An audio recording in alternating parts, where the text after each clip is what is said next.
اگر آپ چاہتے ہیں کہ ہمیں امن ملے، اللہ جل شانہ ہم سے راضی ہو، اللہ پاک ہم سے خوش ہو، انسان چاہتا ہے، میں چاہتا ہوں، کوئی بھی چاہتا ہے، تو اس کا یہی طریقہ ہے کہ اللہ جل شانہ نے جو حدود بیان کیے، جو احکام، اس کا لحاظ کیا جائے۔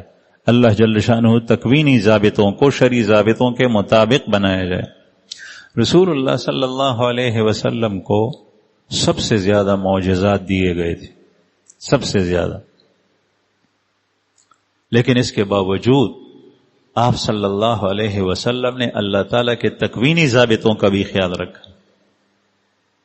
کسی معجزے میں بھی آپ دیکھیں پانی کی ضرورت پیش آئی، پانی کے معجزے بہت زیادہ پیش آئے۔ ایک دفعہ حضرت انس رضی اللہ عنہ فرماتے ہیں کہ مدینہ منورہ کی آبادی کے ہم قریب تھے، نماز کے لیے وضو کی ضرورت پڑی، پانی نہیں تھا۔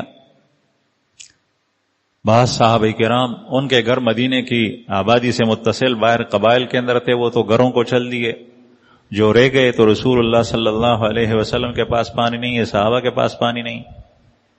اس وقت پانی لایا گیا تھوڑا سا، آپ صلی اللہ علیہ وسلم نے اس میں انگلیاں مبارک رکھ دی اور آپ صلی اللہ علیہ وسلم کی انگلیوں کے درمیان سے پانی نکل رہا تھا، جتنے تھے سب نے وضو کیے۔ تو پہلے سے رسول اللہ صلی اللہ علیہ وسلم نے یہ نہیں کیا کہ نہیں مت جاؤ ابھی پانی آئے، حالانکہ ہماری حیثیت کیا ہے، ہم کبھی کبھی تکوینی ضابطوں کو توڑتے ہیں، کہتے ہیں اللہ جل شانہ پر مجھے توکل ہے، اللہ پاک مجھے زندہ صحیح سلامت بچائے گا، پستول کو اپنی طرف پھیر لیتے ہیں اور ڈس کرتے ہیں، پھر کہتے ہیں میں بچ جاؤں گا، تو یہ نہیں بچے گا۔ چھری اپنے پیٹ میں وہ ڈالتا ہے اندر، پھر کہتے ہیں کہ اللہ کے حکم سے جھوٹ بولتا ہے، اللہ تعالیٰ کا حکم کب تجھے ہوا ہے، تیرے اوپر وہی ہے۔ یہ اللہ جل شانہ کا تکوینی ضابطہ ہے، اللہ تعالیٰ تم سے پوچھے گا۔ رسول اللہ صلی اللہ علیہ وسلم نے ارشاد فرمایا، حدیث مبارک، جس نے اپنے آپ کو زہر سے دنیا میں مارا تھا، قتل کیا تھا، جہنم کے اندر وہ داخل ہوگا اور وہ زہر اس کے ہاتھ میں ہوگا، وہ پیتا جائے گا اور اس پر موت سے زیادہ سخت تکلیف طاری ہوگی، لیکن مرے گا نہیں۔ جس نے اپنے آپ کو لوہے سے قتل کیا تھا، حدیث مبارک میں آتا ہے بحدیدتن، لوہے کے اندر چاقو، چھری، خنجر، نیزہ، تلوار، تیر، پستول، بندوق، یہ ساری کی ساری چیزیں آتی، جس نے اس سے قتل کیا تھا وہ قیامت کے دن وہ چیز اس میں کے ہاتھ میں ہوگی، وہ اپنے آپ کو قتل کرے گا اور اسی عذاب میں مبتلا ہوگا، چونکہ وہ موت آتی نہیں ہے۔ اس لیے تکلیف بہت زیادہ شدید تکلیفیں ہوگی، یہاں تو مر جاتا ہے، ختم ہو جاتی، لیکن وہاں نہیں ہوگا۔ بعض لوگ کہتے ہیں یہاں اتنے سارے آتے ہیں، اللہ تعالیٰ ہم سب کو ہدایت دے، ان کو بھی ہدایت دے۔ ابھی چند دنوں کے اندر 3 بندے آئے، وہ مجھے کہتے ہیں کہ میرا جی خودکشی کو چاہتا ہے، میں اتنا تنگ ہوں۔ اللہ کے بندے کیوں خودکشی کرتا؟ تو سمجھتا ہے کہ میرا جسم میرا اپنا ہے، تو نے اپنے آپ کو بنایا ہے، تو نے اپنے آپ کو پیدا کیا ہے، تو پیدائش سے پہلے جانتا تھا کہ میں دنیا میں آنے والا ہوں، میں اس طریقے سے آنا چاہتا ہوں۔ تیرے ماں باپ نے تجھے پیدا کیا ہے؟ نہیں، تیرے ماں باپ کی طرف پیدائش کی نسبت مجازن ہوتی ہے، اس سے تو نکلا ہے، باپ کے نطفے سے اللہ نے تجھے بنایا، رحم مادر کے اندر اللہ تعالیٰ نے تجھے بڑھایا اور تیری پرورش کی، فرشتے تیرے اوپر ڈیوٹی دیتے رہے، یا اللہ اب یہ ہے، اب یہ ہے، اب یہ ہے، اور اللہ تعالیٰ کو تمام باتوں کا علم ہے، وہ خبیر اور علیم ذات ہے۔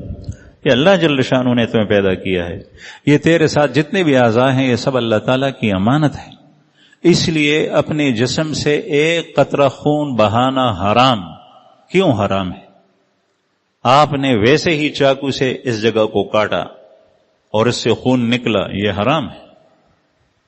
یہ حرام کیوں ہے؟ یہ اللہ تعالیٰ کی امانت ہے، اللہ تعالیٰ کی امانت میں آپ خیانت کر رہے ہیں۔ جو ٹیسٹ کے لیے دیتے ہیں، ڈاکٹر لیتے ہیں، وہ الگ بات ہے، وہ تو علاج ہے، لیکن ویسے ہی اپنا ہو یا کسی اور کا ہو۔ ایک آدمی کہتا ہے میرا اپنا جسم ہے، میرا جسم میری مرض، اللہ جل شانہ تجھ سے پوچھے گا، تیرے جسم کے اندر تجھے اللہ کے حدود کے اندر تصرف کرنا ہے، اللہ کے حدود کے اندر اس میں اختیار چلانا ہے. اس کو اگر پلانگو گے، اس سے باہر نکلو گے تو اللہ تعالیٰ تجھے پکڑے گا اور ایسی سزا دے گا کہ تو پھر واپس آنا چاہے گا. یا اللہ ربنا ارجعنا نعمل صالحا انا موقنون، ہمیں واپس کیجئے، ہم واپس دنیا میں جاتے ہیں اور نیک عمل کر کے آئیں گے. وہاں کچھ نہیں ہوگا. تو میرے عزیزوں میں یہ عرض کر رہا تھا کہ دنیا میں اللہ جل شانہ کے حدود کے اندر رہنا ہے. تلک حدود اللہ، تلک حدود اللہ یبینھا لقوم. اللہ جل شانہ جگہ جگہ قرآن کریم میں حدود کے بارے میں ارشاد فرماتا ہے، اور یہ پیغمبر کے اوپر یہ قرآن اسی لیے نازل ہوا کہ دنیا سے انسان فائدہ اٹھائے لیکن حدود کے اندر.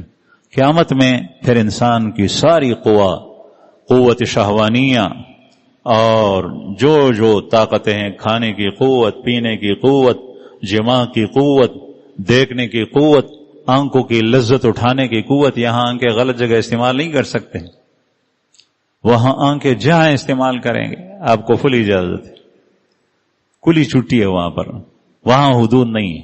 لیکن یہاں حدود کے اندر رہنا ہے.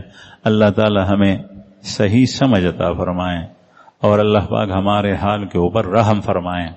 اور ہم نہ سمجھ ہے، سمجھتے نہیں ہیں، جو ہم سے خطا ہوئی ہیں اللہ تعالی اس کو معاف فرمائیں.